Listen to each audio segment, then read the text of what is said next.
Pour que nous soyons vraiment l'épouse de Christ, nous devons être préparés de manière à pouvoir apprécier l'amour que Dieu nous témoigne et de pouvoir le lui rendre en retour. Si nous demeurons ce que nous sommes, nous n'avons que bien peu de capacité pour comprendre l'amour de Dieu. Nous pensons à Dieu uniquement lorsque nous sommes dans les difficultés ou dans le besoin.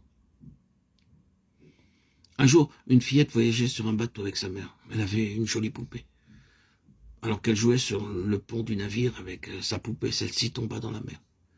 Elle courut vers le capitaine qui était un de ses bons amis. Il lui demanda d'arrêter le navire et de repêcher sa poupée. Le capitaine, très embarrassé, lui dit « Comment pourrais-je arrêter le navire ?» La petite fille fut très fâchée envers lui et à partir de ce jour, elle refusa de lui parler ou de jouer avec lui. Elle voulait dire par là « Vous n'êtes pas un bon capitaine, je ne veux pas discuter avec vous. » Après avoir accosté au port de New York, le capitaine alla voir la fillette chez elle. Il portait une grande boîte. Lorsque la fillette le vit, elle refusa une nouvelle fois de lui parler. Tranquillement, le capitaine ouvrit la boîte. Il y avait une jolie poupée dans la boîte. Et la fillette fut ravie en apprenant qu'elle lui était destinée. Aussitôt, elle s'exclama « Quel bon capitaine !» Nous ressemblons tous à cette fillette. Lorsque Dieu répond à nos prières, nous disons qu'il est très bon. Autrement, nous pensons qu'il ne l'est pas et nous cessons de prier et de lui apporter nos offrandes. Nous ne comprenons pas les voies de Dieu. Elles sont bien plus élevées que nos vies. Dieu veut que nous soyons co-ouvriers avec lui pour rassembler tous les matériaux qu'il réclame pour la nouvelle création à venir. À cause de cela, nous devons connaître exactement ce qu'il désire que nous fassions et pouvoir aussi discerner les choses qui contribuent à sa joie. Imaginons un couple de jeunes mariés.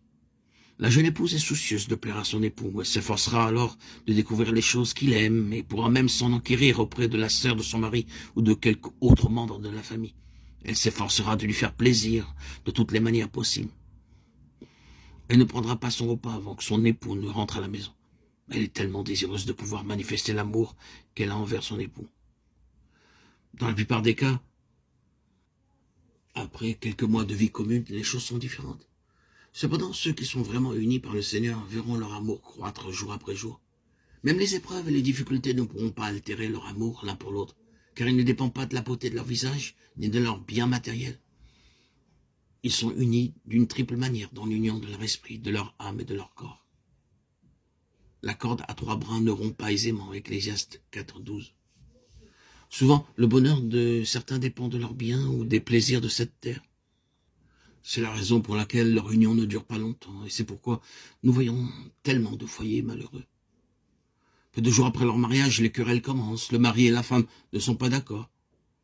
Si le mari dit « allons vers le nord », la femme dit « non, dirigeons-nous vers le sud ». Mais ceux qui sont unis par le Seigneur n'ont pas besoin de discuter. Ils se mettent à genoux pour trouver la volonté de Dieu.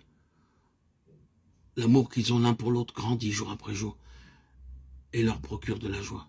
De la même manière, lorsque nous sommes unis au Seigneur Jésus, nous apprenons à l'aimer et en grandissant spirituellement, notre amour pour lui croît également.